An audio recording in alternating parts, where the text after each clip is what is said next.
Pasca tertangkapnya Kepala SKK Migas Rudi Rubiandini, kegiatan di SKK Migas berjalan normal. Dan untuk mengetahui lebih jauh situasi terakhir di sana, kita telah bersama dengan Kepala Humas SKK Migas, Elan Biantoro, di kantor SKK Migas Jakarta. Selamat siang, Pak Elan. Ya, Pak Elan, adakah keterangan resmi SKK Migas seputar penangkapan Rudi Rubiandini? Ya, secara resmi memang SKK Migas mengakui adanya penangkapan Kepala SKK Migas tadi malam yang dilakukan oleh KPK di kediaman beliau. Kemudian dilanjutkan dengan pengambilan beberapa barang bukti di kediaman. Setelah itu tim KPK mendatangi ruang kerja Pak Rudi Rubiandini, kemudian dilakukan penyegelan. Memang setelah ada penyegelan ini kami belum tahu tindak lanjut apa dari pihak KPK yang akan dilakukan. Namun SKK Migas siap mengakomodasi semua proses-proses hukum yang perlu dilakukan oleh KPK untuk kita bantu untuk menuntaskan penyelesaian hukum di sini begitu. Iya, Pak Elan, ini kan penangkapan dari Rudi Rubiandini ini ada dugaan terkait dengan terima suap dari Kernel Oil. Nah, kira-kira proyek apa yang tengah ditangani? Mengenai pemberitaan suap tersebut kami sama sekali tidak memahami, tidak mengetahui.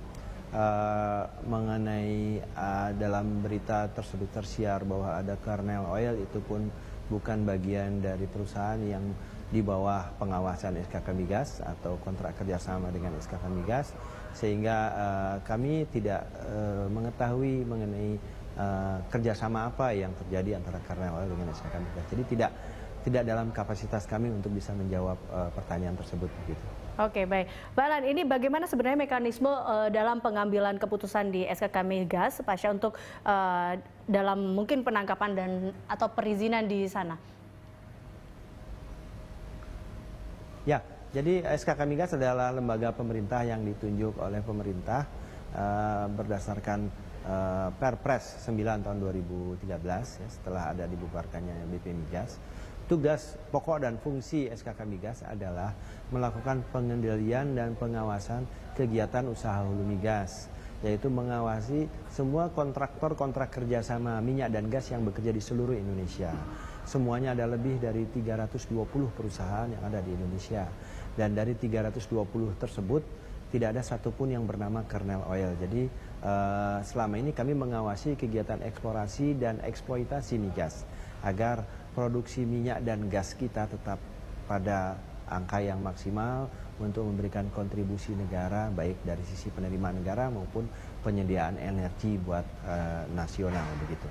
Baik, Pak Elan, ini kan masih dalam dugaan bahwa Pak Rudi menerima suap. Nah, bagaimana nanti dengan bantuan hukuman bagi Pak Rudi? Apakah SKK Migas akan menyiapkan tim dan mungkin sejauh mana nantinya kesiapan dari tim ini? Iya, tentunya di SKK Migas kami ada divisi hukum, divisi pertimbangan hukum yang memang kompeten di bidang tersebut. Nanti akan ada bantuan pendampingan hukum agar Pak Rudi bisa menjalani proses ini dengan sebaik-baiknya begitu. Dan tentunya karena Pak Rudi bukan orang yang spesifik di dalam bidang hukum tentunya begitu. Untuk itulah tim divisi hukum kita akan mendampingi beliau mengikuti proses-proses hukum yang dijalani oleh KPK begitu. Baik, terima kasih Pak Elan Biantoro untuk informasinya. Elan Biantoro, Kepala Humas SKK Migas.